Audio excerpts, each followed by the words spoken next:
بسم اللہ الرحمن الرحیم. جی میٹرک کلاس کے اسٹوڈنٹس، آج ہم انگلش کا پہلا سبق آپ کے سامنے پڑھ رہے ہیں. آپ لوگ بھی اپنی اپنی بک نکال لیجئے اور بک کے ساتھ ایک عدد پینسل اپنے ساتھ رکھیں تاکہ کتاب میں پڑھنے کے دوران جو لفظ مشکل آئے آپ اس لفظ کا ترجمہ اسی لفظ کے سامنے یا اوپر چھوٹا چھوٹا کر کے لکھ دیں تاکہ بعد میں جب آپ یہ سبق پڑھیں تو آسانی سے آپ سبق کی ٹرانسلیشن اور اس کا ترجمہ آپ کر سکیں.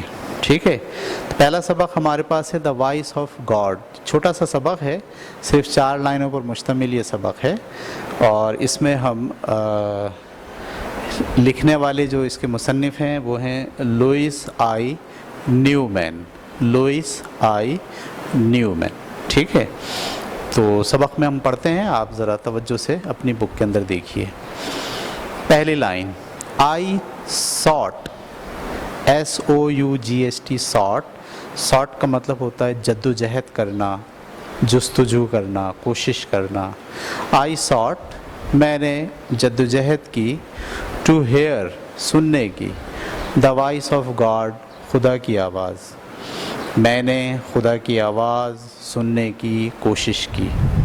اینڈ کلائمڈ اور چڑھ گیا، the top most staple. Top most بلند ترین، اسٹیپل مینار. ٹھیک ہے، اینڈ کلائمڈ اور میں چڑھ گیا، دا ٹاپ موسٹ اسٹیپل بلند ترین مینار پر. میں نے خدا کی آواز سننے کی کوشش کی اور اس کے لیے میں ایک بہت اونچے مینار پر چڑھ گیا. بٹ گاڈ ڈکلیئرڈ، لیکن خدا نے کہا، خدا کی آواز آئی، گو ڈاؤن اگین، دوبارہ نیچے جاؤ. ٹھیک ہے، آواز کیا آئی؟ گو ڈاؤن اگین، دوبارہ نیچے جاؤ. آئی ڈویل، ڈویل مانے بسیرا کرنا. آئی ڈویل میں بستا ہوں، امنگ دا پیپل لوگوں کے درمیان. واو.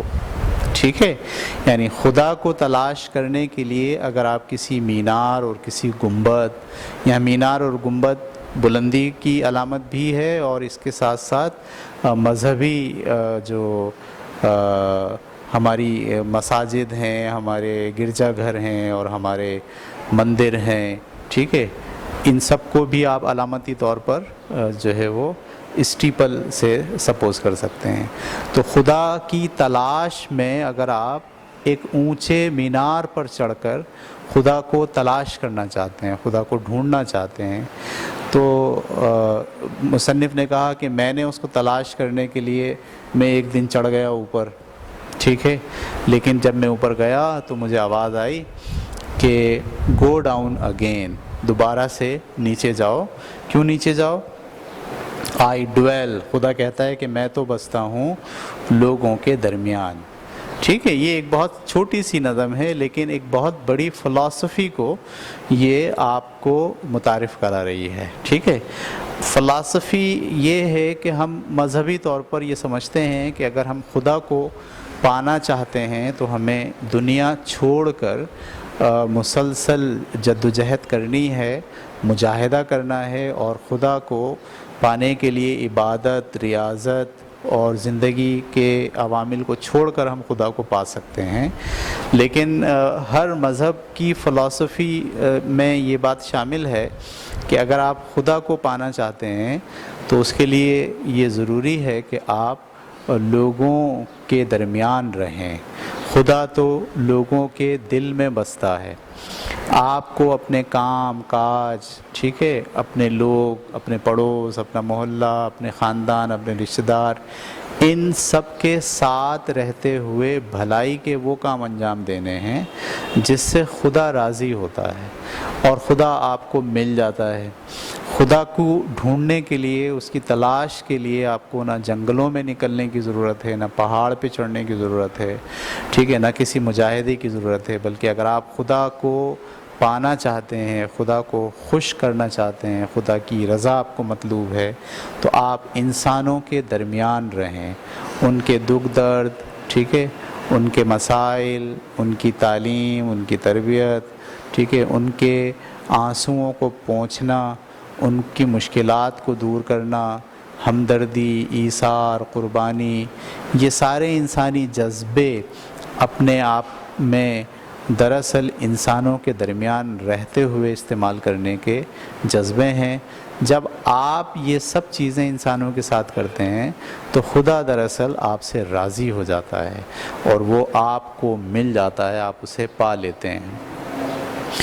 تو دیکھیے، ایک ہے حقوق اللہ، یعنی ہم اپنے مذہبی لحاظ سے اگر آپ اس کو سوچیں گے تو ایک ہیں اللہ کے حقوق، جس میں ہے عبادات ساری کی ساری، ٹھیک ہے۔ اللہ تعالیٰ اپنے بارے میں کہتا ہے کہ وہ غفور الرحیم ہے اور وہ معاف کرنے میں یکتا ہے، اور وہ رحمان ہے، وہ رحیم ہے، لیکن وہ یہ بھی کہتا ہے کہ جو آپس کے تعلقات ہیں اور بندوں کے حقوق ہیں ان کو پورا کرنا ضروری ہے۔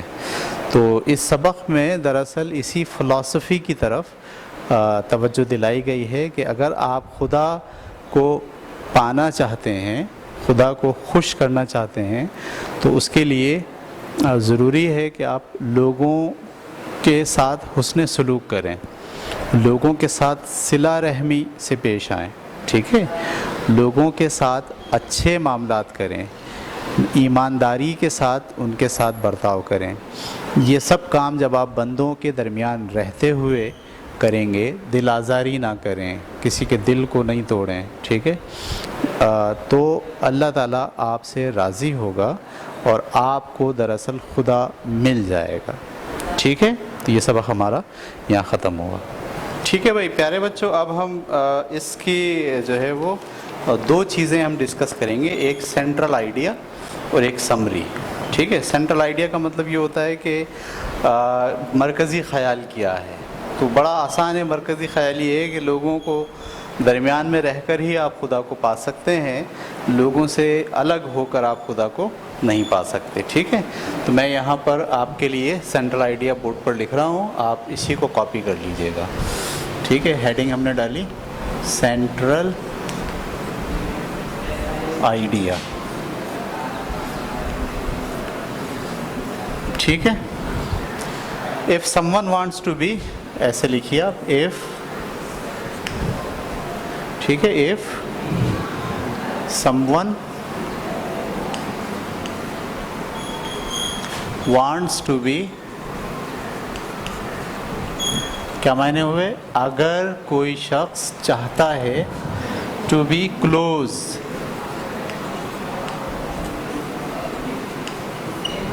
قریب ہونا چاہتا ہے، ٹو گاڈ،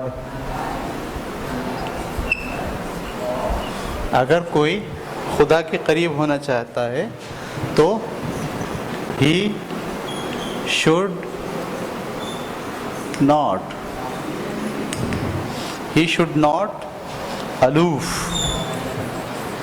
الوف کا مطلب کیا ہوتا ہے؟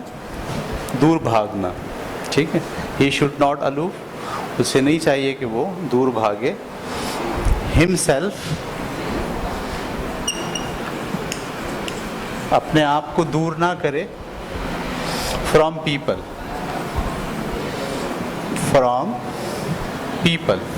لوگوں سے دور اپنے آپ کو نہ کرے، ٹھیک ہے۔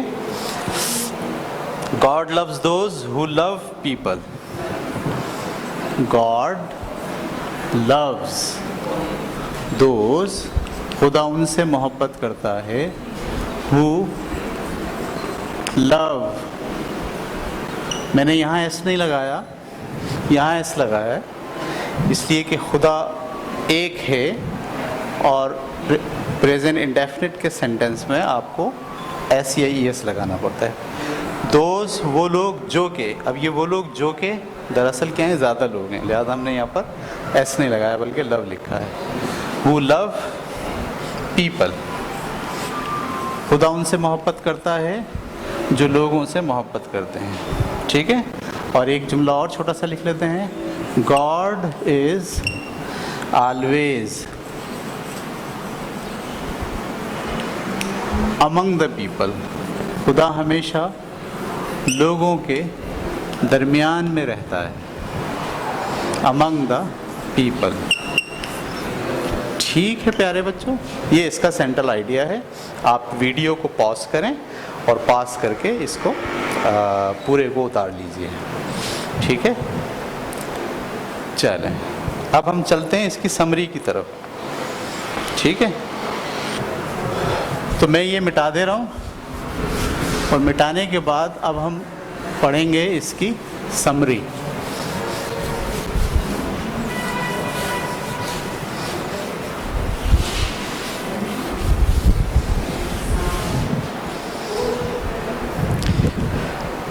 ٹھیک ہے، اب ہم بات کرتے ہیں اس کی سمری کی.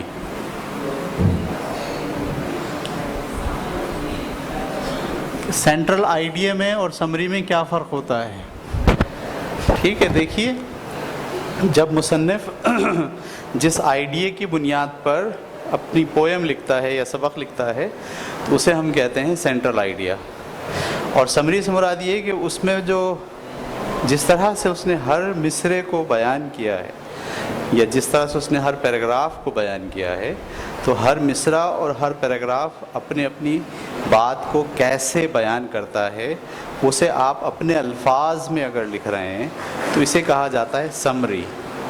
ٹھیک ہے، سمری میں اور سینٹرل آئیڈیا میں فرق ہے. سینٹرل آئیڈیا بہت مختصر سی بات ہوتی ہے، جبکہ سمری کے اندر اس کا جو ٹیکسٹ ہے جو اس نے یوز کیا ہے اسے آپ اپنے الفاظ میں بیان کرتے ہیں. تو سمری بھی آپ لکھ لیجئے. ان دس پوئم،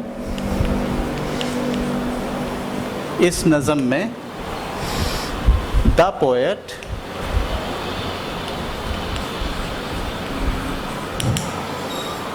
says، شاعر کہتا ہے، that he wanted، اس نظم میں شاعر کہتا ہے کہ وہ چاہتا تھا to hear، سننا چاہتا تھا the voice of God، وہ خدا کی آواز سننا چاہتا تھا. ٹھیک ہے، یہ اس کی خواہش تھی. سو لہٰذا ہی کلائمڈ، وہ چڑھ گیا، لہٰذا وہ چڑھ گیا over are very high tower, ایک بہت اونچے، اوور آ ویری ہائی، ایک بہت اونچے، HIGH ہائی، ٹاور، ایک بہت اونچے ٹاور پر. ٹھیک ہے، بٹ لیکن گاڈ آرڈرڈ ہم، آرڈر، خدا نے اسے حکم دیا. ٹھیک ہے، خدا نے اس کو کہا، فرمایا to go back again، ordered him to go back again، دوبارہ نیچے جاؤ، واپس جاؤ. ٹھیک ہے، go down بھی ہم کہہ سکتے ہیں، بیک کے بجائے زیادہ بہتر لفظ ہوگا go down again، دوبارہ نیچے جاؤ، and find me،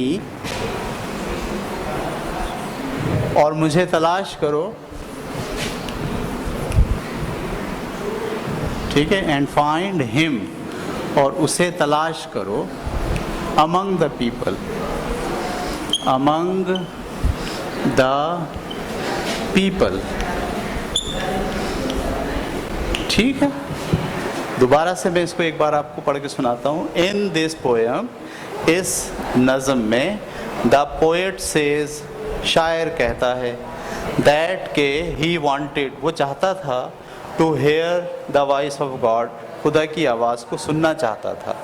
سو ہی کلائمڈ، لہٰذا وہ چڑھ گیا، over are very high tower, ایک بہت اونچے ٹاور کے اوپر. بٹ لیکن گاڈ آرڈرڈ ہم، خدا نے اس کو حکم دیا. کیا حکم دیا؟ ٹو گو ڈاؤن اگین، کہ دوبارہ سے نیچے چلے جاؤ. اینڈ فائنڈ ہم، اور اب اسے تلاش کرو امنگ دا پیپل، لوگوں کے درمیان. ٹھیک ہے، تو یہ دو دیکھیے اس کے اندر ہم نے کیا کرا، اس میں ہم نے اس کی جو لائن بائی لائن جو اس نے اپنے خیالات کا اظہار کیا تھا شاعری میں، ہم نے اس کو خلاصہ کر کے نثر میں ہم نے اپنے الفاظ میں اس کو بیان کر دیا. اسے ہم کہتے ہیں سمری. اور جو سینٹرل آئیڈیا ہوتا ہے اس کس آئیڈیا کی بنیاد پر وہ پویم یا وہ سبق لکھا گیا ہے اسے ہم کہتے ہیں سینٹرل آئیڈیا. ٹھیک ہے، اس کو پاس کیجیے ویڈیو کو اور اسے اپنے کاپی کے اندر اتار لیجیے. ٹھیک ہے، آج کے لیے اتنا کافی ہے.